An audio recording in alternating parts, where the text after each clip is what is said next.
Swarnabhoomi foundation, ಕರ್ಣಭವನ ಹಾಗೂ Rotary club Kolar ಅವರ ಸಂಯುಕ್ತ ಆಶ್ರಯದಲ್ಲಿ ಕೋಲಾರದ ಜಿಲ್ಲಾ ಪತ್ರಕರ್ತರ ಭವನದಲ್ಲಿ ನಡೆದ ಕಾಸರಗೋಡು ಕೋಲಾರ ಉತ್ಸವ ಕನ್ನಡದ ಸೇವಾ ಚೈತನ್ಯದ ಪ್ರಮುಖ ಕಾರ್ಯಕ್ರಮವಾಗಿ ಯಶಸ್ವಿಯಾಗಿ ನಡೆಯಿತು. ಈ ಉತ್ಸವದಲ್ಲಿ ಚಿಕ್ಕಬಳ್ಳಾಪುರ ಜಿಲ್ಲಾ ಕನ್ನಡ ಸಾಹಿತ್ಯ ಪರಿಷತ್ನ ನಿಕಟಪೂರ್ವ ಅಧ್ಯಕ್ಷ ಡಾಕ್ಟರ್ ಕೈವಾರ ಶ್ರೀನಿವಾಸರವರನ್ನು ಅವರ ಅನನ್ಯ ಕನ್ನಡ ಸೇವೆಯನ್ನು ಪುರಸ್ಕರಿಸಿ ಕನ್ನಡ ಭವನದ ಪ್ರತಿಷ್ಠಿತ ಅಂತರರಾಜ್ಯ ಪ್ರಶಸ್ತಿಯಾದ ಕನ್ನಡ ಪಯಸ್ವಿನಿ 2020 ನೀಡುವ ಮೂಲಕ ಗೌರವಿಸಲಾಯಿತು. ಕಾರ್ಯಕ್ರಮದ ಉದ್ಘಾಟನೆಯನ್ನು ಕನ್ನಡದಲ್ಲಿ ತೀರ್ಪು ನೀಡುವ ಅಪರೂಪದ ಸಾಧನೆ ಮಾಡಿರುವ ಅಪರ ಸಿವಿಲ್ ನಿರ್ದೇಶನದ ಗೌರವಾನ್ವಿತ ಶ್ರೀ ಹರ್ಷರವರು ನೆರವೇರಿಸಿದರು. ಕಾರ್ಯಕ್ರಮದ ಅಧ್ಯಕ್ಷತೆಯನ್ನು ಅಖಿಲ ಭಾರತೀಯ ಸಾಹಿತ್ಯ ಪರಿಷತ್ನ ಜಿಲ್ಲಾಧ್ಯಕ್ಷ ಟಿ ಸುಬ್ರಹ್ಮಣ್ಯರು ವಹಿಸಿದ್ದರು.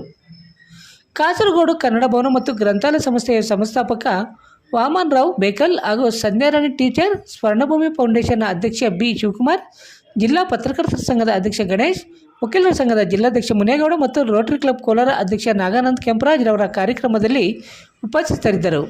ಕೈವಾರ ಶ್ರೀನಿವಾಸರವರ ಕನ್ನಡ ಭಾಷೆ ಮತ್ತು ಸಾಹಿತ್ಯ ಕ್ಷೇತ್ರದಲ್ಲಿ ತಮ್ಮ ಅಪಾರ ಸೇವೆ ಮೂಲಕ ಕನ್ನಡದ ಕೀರ್ತಿಯನ್ನು ಎತ್ತರಕ್ಕೆ ಎತ್ತಿರುವವರು.